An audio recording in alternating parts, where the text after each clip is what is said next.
I'll take my chances. I believe in dancing. When the times get hard, I ain't afraid to work. I watch the sunrise like it's the last time I might ever get to see. Symbolic of a lot of things, but when I got back from October 1st, I was trying to hold on to the person I was, and that person is no longer here. Why I was born to go. The scars that they have, whether they're physical, whether they're emotional, they're scars.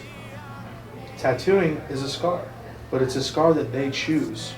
On October 1st, they didn't choose the scars that they have now. They didn't choose that, but they can choose this. So it gives them empowerment. It gives these people empowerment. And as on the tattooer side of things, we're able to give them that. So in turn, it gives us the same thing. I watch love die, and I let love hurt. I've been the man with the gun and the innocent one on the run. I pulled the trigger on the safest bet. I looked the devil in the eye and smelled the whiskey on his breath. Well, I'll never know why I was born to go, but maybe I need to understand it. And then it sounded like fireworks, and you saw a little bit of like smoke or something. I was like, I didn't know there were going to be fireworks. And we literally are looking all around, and my husband all of a sudden pulled me to the ground. He goes, "Get down! That's shooting. That's fire. That's gunfire." When it all happened, I literally heard what I thought was just like a firework. Because like I looked at my mom, and I still like, just like yesterday, it seems like, I was like, who brings fireworks to a concert? I was like,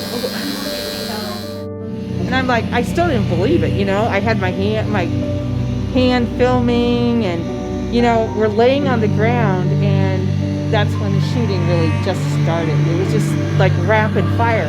And I'm still looking around, and I cannot believe the fact that there's shooting going on.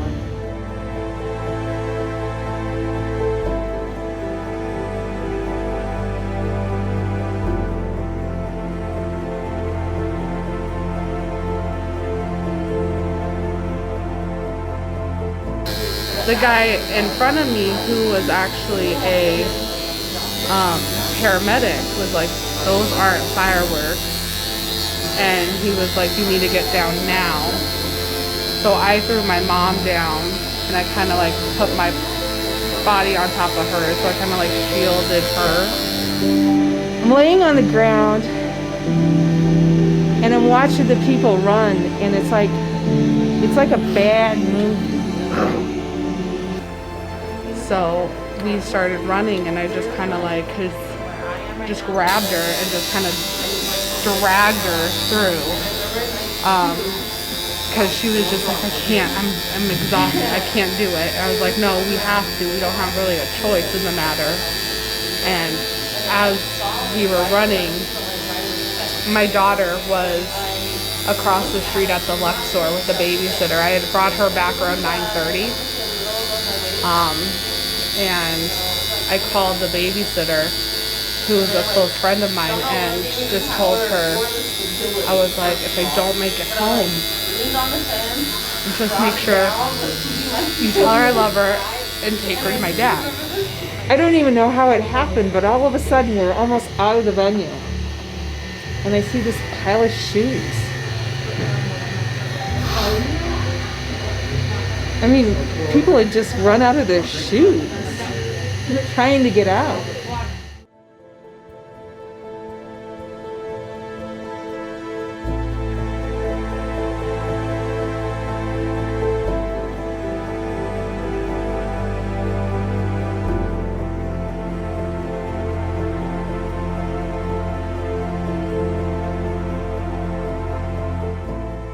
when we drove out of there, I mean, the people that were everywhere, people were laying across the car trying to beg us to get in to take us to, we didn't have any more room. It was just like crazy. And it was like a war zone. I mean, people were in the middle of the road. I take my chances.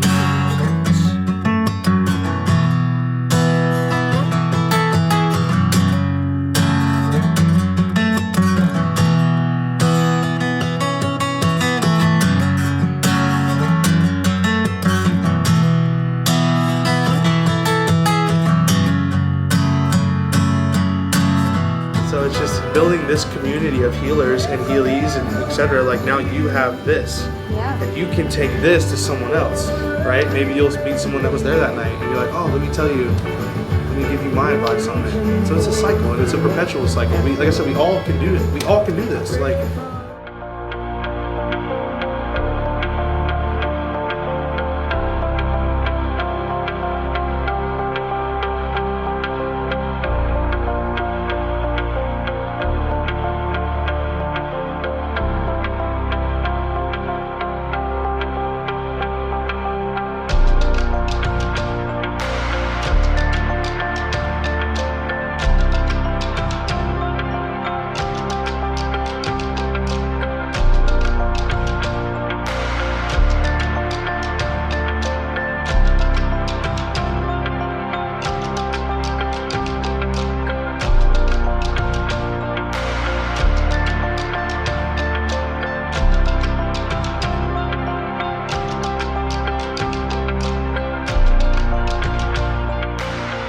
Small things can make a huge ripple, right? Like throwing a pebble inside of a great lake is still going to make a ripple, right?